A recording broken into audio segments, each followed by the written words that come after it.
Good evening, America. I'm the NFL's official spokesperson, emphasis on official, because in today's world, if we don't say official at least 3 times, someone will assume you're on just another podcast. And I'm here to address a wild rumor, an ugly, baseless, completely unhelpful rumor that the National Football League pressured Jody Allen into selling the Seattle Seahawks. I want to be perfectly clear, we did not pressure her. We would never pressure a team chair, and we would never pressure anyone for that matter. We're the NFL. We don't do pressure. We do encouragement. We do guidance. We do strongly worded kindness and occasionally a gentle reminder delivered at the volume of, let's say, a jet engine. But pressure? No. If anything, we have a delicate touch like that of a feather that files paperwork and then audits you, and then casually mentions you're out of compliance while smiling like a dentist with a fresh drill bit. Now let's start at the scene that broke everyone's hearts. The Seattle Seahawks clinched the NFC Championship at Lumen Field. Confetti falls. The 12th man is louder than a family group chat, and Jody Allen is the first person to hoist the trophy high. A beautiful moment, a touching moment, a moment that unfortunately also reminded the league, oh right, no one technically owns that team, do they? Not because we're petty. We love trophies. We love confetti. We love home field advantage, and we especially love it when the fans call themselves a man, and there are 12 of them, and somehow they all fit into the same stadium without requiring an environmental impact statement. Always good for a bottom line. No, our concern is governance. And by governance, I mean the NFL's favorite hobby, rules. You may not know this, but the NFL ownership rules are like the 10 Commandments, except with way more footnotes and fewer stone tablets. And one of those rules is, this may shock you, an individual must be the controlling owner of a franchise, not an entity like a trust. Now, I realize that sounds complicated, but it's actually very simple. If you're a trust, you can own a vineyard. If you're a trust, you can own a yacht. If you're a trust, you can own a suspiciously successful chain of frozen yogurt shops. But you cannot be the controlling owner of an NFL franchise, because the NFL likes to know exactly who to glare at during meetings. That's just good governance. Now, the Seahawks were placed in a trust in 2018 with a mandate to sell Paul Allen's assets, no timeline specified. And that's where the confusion began, because the NFL and no timeline specified mix about as well as a white jersey and marinara sauce.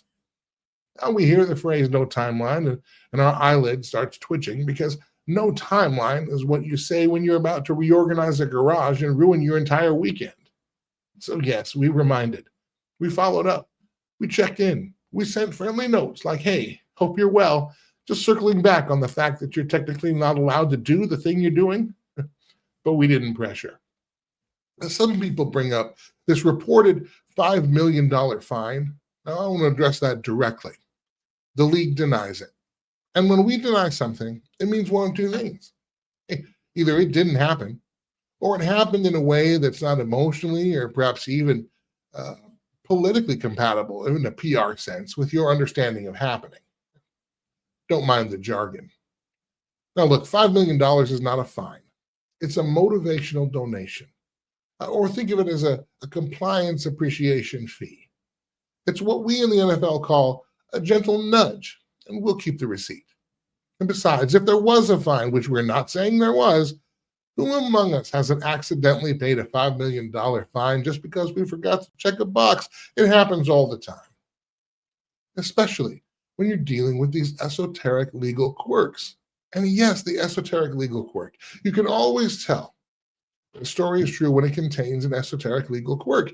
Apparently, the 1997 law that funded the Seahawks stadium had a provision. If the team was sold within a certain time period, Washington State would get 10% of the sale, which is fair. I mean, if someone sells a football team, the state should get 10%. And if someone sells a used couch, the state should get 10% of that too. Couches also suffered. But that provision expired in 2024. And once it expired, the situation became, how do I put this delicately, less quirky and more non-compliant. So yes, after 2024, the league's reminders did become more frequent. Not pressure, but reminders. Like, hey again. Just following up, just checking in. That rule still exists, you know. Now, people are also pointing out that the trust agreed to sell the Portland Trailblazers NBA basketball team for over $4 billion, but held on to the Seattle Seahawks. And I want to say, from the league standpoint, that we respect that. That is smart strategy. Okay, sell the NBA team first. Keep the NFL team. That's like selling your bicycle while insisting you're still thinking about selling the Ferrari, right? Let's be honest. The Seahawks are one of the league's most consistently successful franchises. Postseason 11 times since 2010.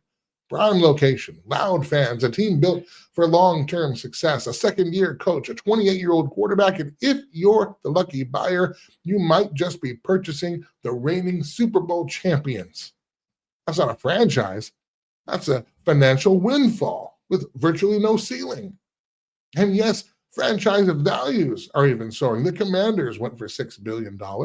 Minority stakes have been valued as high as $10 billion. So if the Seahawks sell, would it be an NFL record?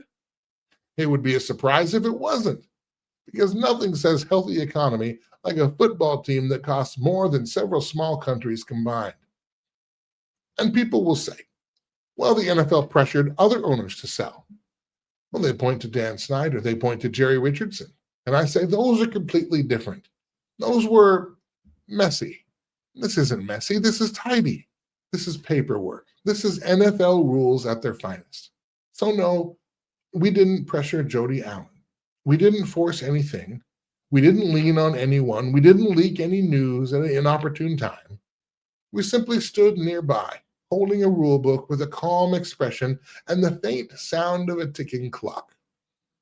And if Miss Allen chooses to sell shortly after the Seahawks play the Patriots next Sunday in Santa Clara, well, that is purely her decision.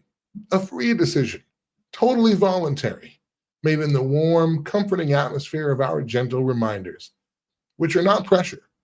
They're just the NFL being the NFL. And remember, if you ever feel pressured in life, simply do what we do. Deny it confidently. And then invoice someone for $5 million, allegedly.